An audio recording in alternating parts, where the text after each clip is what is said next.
the anxiety. There it is. Whew. Am I ready? Is it gonna come out good? And why does an ice factory have a sign that says IEC? No one will ever know. But what I do know is that I'm ready for this. I've been training for this, and I am excited. This is freezing cold. It's a little unlevel, so the first thing I'm gonna do is level this all out so I have a smooth area to draw, and then I'm gonna get to work. All right, so we are gonna attempt to carve this penguin on here. I'm gonna trace this out using this little tool here and just kind of get the pattern on the ice. I've never done this before, so we'll see how it comes out.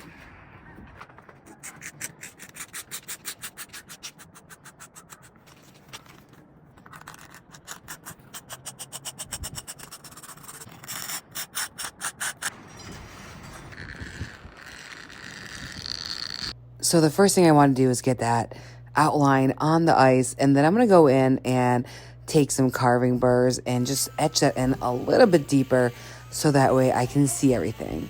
And you can see as I'm getting my tools ready, I'm excited and definitely a little anxious.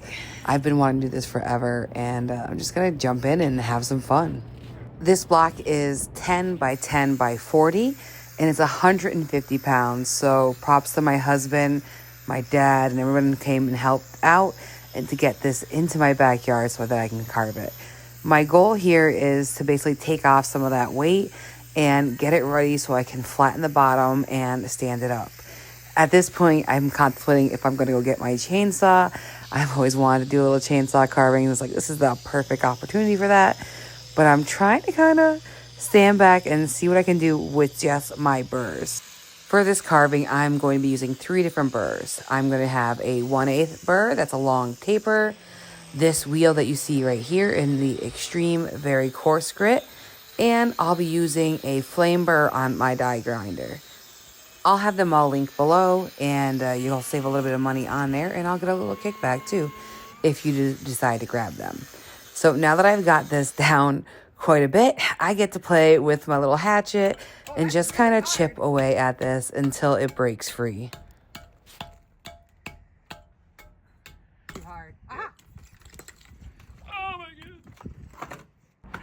I'm actually really happy that the whole thing didn't just split in half though. I'm gonna pull this to the edge and give it a little leveling. I'll be right back. Okay, thank you. I am starving. So now that my husband's ordering us some lunch, I'm going to go ahead and try to flatten this all out so that we can get it stood up and hopefully it doesn't tip over on us. And if you can hear those winds, it was doing that all day long. Okay. How are we going to... Not very sturdy. Nope. Very slow. Got it.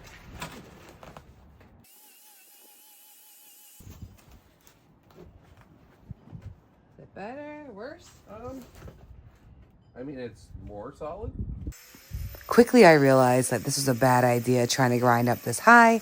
So I grabbed my chainsaw and started chopping. Now this went very slow and I was scared of having things drop on my feet, but I had my work boots on and I was ready for it. We had to keep cleaning the camera lenses and my glasses throughout the entire carve, but it was so fun.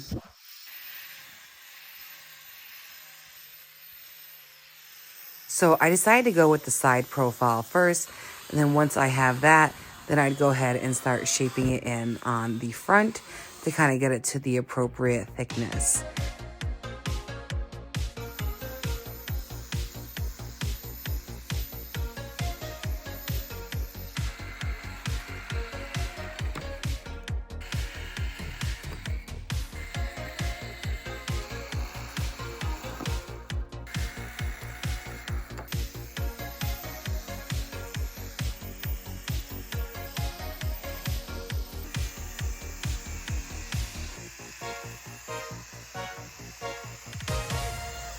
Yeah, I know I look good. It's starting to look like a penguin. A really cool development happened. The temperature warmed up, and as we were carving, we noticed cool ribbons were just kicking off. And I had to entertain my husband and my other son to show them how cool these were. I mean, look how cheesy I am. This is me.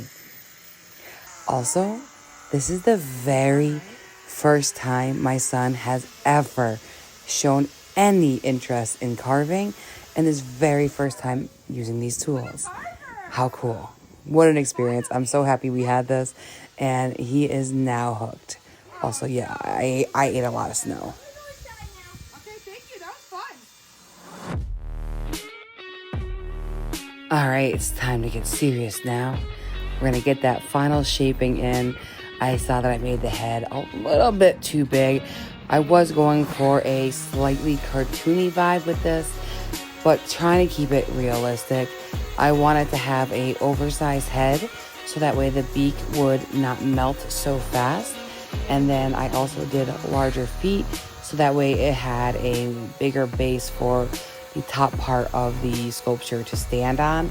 I didn't want to have any weak points. So since childhood, I have been dying to make an ice sculpture. My mom used to work at a place that had them all the time, and she'd come home from working the banquets and talk about them. And I've always thought that I could do it, but I've actually just never tried. This is when things started getting really exciting. So you can see that I've dropped down now to my smaller bit, and I'm going in and I'm adding all of the details in and really shaping out these eyes and the beak. I have always had a thing with drawing eyes. I've never been great at them, so I was really happy with how these came out. And the same thing when it came with that beak. I was definitely afraid of it, but I think I got the shape really, really well on it. And it was just so fun coming out here and just sculpting. And after a long day of grinding, going in and doing detail work, I could see that it was just almost done. I had my photo there for reference, and I just kind of kept working on it very slowly, wanting to take my time to make sure that I had things as accurate as possible. And that it came out the best. I mean, I wanted this to look good.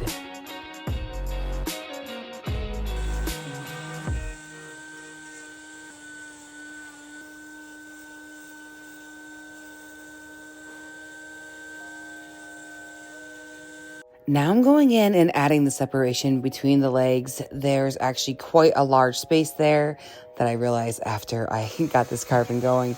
And I had to thin out the belly there so that way that I could actually add some nice little thick thighs on this little penguin and kind of really get everything defined.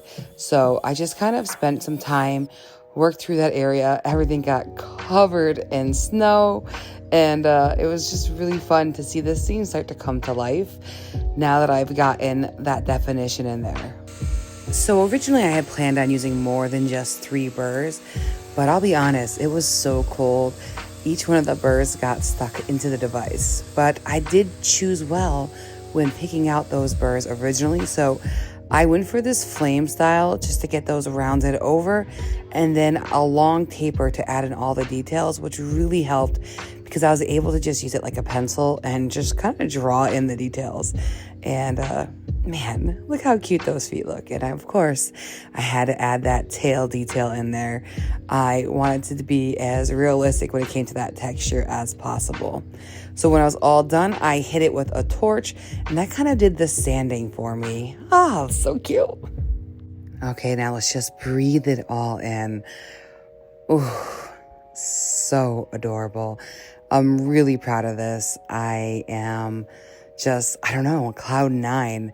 I couldn't stop staring out my window at this all week long, and I'm happy to be able to share it with you now. And I gotta tell you, it's really hard to film an ice carving and take photos of it, but I try to capture it the best I could. Put a little LED light here so it kind of illuminated it a little bit to showcase it. I hope you enjoyed seeing this piece come together. I had so much fun making it. Do I wish that it wasn't extremely windy that day? Yes, yes, I do. But it came out really cool, and I got to spend the entire day outside just having fun. You know, my kids came out, they got to see that. I even had one who joined in, and now he's addicted to ice carving. So you better believe we're going to be doing it again this winter. So I hope you guys stay tuned. Make sure you like and subscribe, And I hope to be able to show you my Ninja Turtle videos very soon. I've got the bust that I made. I showed it very little bit on Instagram, and I'm finally going to be releasing that very soon. It was ordered by Michelangelo himself, and I have a whole story to tell about that. So stay tuned. Now I'm gonna cry because it's melting. There's drips. I can see them. Goodbye, Mr. Penguin. It's been 7 days almost. Heartbreak. Bye, guys. I'll catch you on the next one. Ta-ta for now.